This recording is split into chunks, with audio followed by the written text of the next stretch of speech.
Welcome to our video about our project of mobile mapping of the environment, and displaying and interacting with it in virtual reality. Creating a map for easy use of mobile sensing data is key to extract information for a user. With our approach, we address the problem of removing reflection artifacts in the resulting map as well as adding procedures to allow faster processing of larger maps. For the mesh generation we are using a truncated signed distance function approach, short TSDF, which we improved by also taking semantic information into account and adding a class-wise cleaning as a last step of the process. We then import the resulting mesh into the Unreal Engine 4, in which we are able to move freely and interact with the map in virtual reality. The point cloud is recorded with our system mounted on a Husky UGV. The sensors used are a Velodyne Puck with 16 beams, a Hokuyo Profil laser scanner and a 360 degrees fisheye camera. In the preprocessing step, the output of the camera, which is 2 fisheye distorted images, needs to be preprocessed for further use into one panoramic image. The panoramic image can be used to infer semantics with a CNN. For that, a Mobiline TV2 model was trained from the Cityscapes dataset and the Mapillary dataset with 10 custom classes. With that CNN, every pixel in the panoramic image gets one label assigned, for example road, building or vehicle. The panoramic image, its semantic, the point cloud of the Velodyne lidar and the laser scan of the Hokuyo are used for cleaning dynamic objects in the point data. Then, this semantified point cloud may be used in the reflection cleaner module to get rid of reflections. The second step is the SLAM algorithm for which we use SUMA. Because we already know the semantics of each point, we can filter points of classes which are typically moving like persons and cars.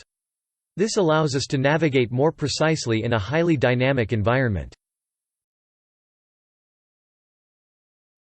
In post-processing, scans are fused together with a TSDF on a voxel grid with a predefined voxel size. After all scans are fused, small components get deleted by a connected components search and the mesh is generated with marching cubes. For bigger areas we divide the area in smaller boxes to address memory limitations due to the voxel approach.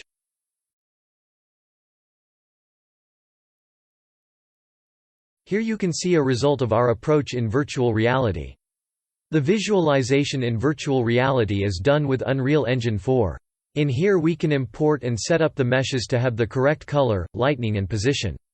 We also create bounding boxes for meshes of relevant classes, so the functionalities that we present in the following can interact with the imported meshes. All in all, we implemented 4 functionalities that can be used with the motion controller. The navigation allows the user to point at a position and direction on the floor to teleport to. The tape measure functionality allows you to place 2 ends of a tape measure either by shooting at an object or by placing it at the position of your fingertip. It will then show the respective distance. The label palette allows users to select all 10 labels for their respective meshes to be hidden or to be shown. Finally, with the map selection it is possible to load a new instance of a virtual environment of meshes with different setups. We adapted our approach to work with a new sensor setup, which consists of a Ouster OS1 with 64 beams and a front-facing pinhole model camera. To do this we removed the unwrapper because we are already getting rectified images and implemented a new point-to-image projection. As a result of the setup changes, we have colored points only in front of the vehicle and therefore no color and semantics for parts of buildings which we only see on the side and on the back.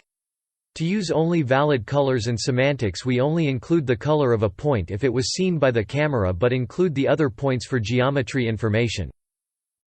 In comparison to the robot, this setup provides a more smooth surface due to the higher spatial resolution of the sensor and the suspension of the car, which lead to a less noisy pose estimation. Also, the voxel size can be lowered, but by changing this the higher speed of the car has to be considered. For our example we choose a voxel size of 10 cm. Thank you for watching.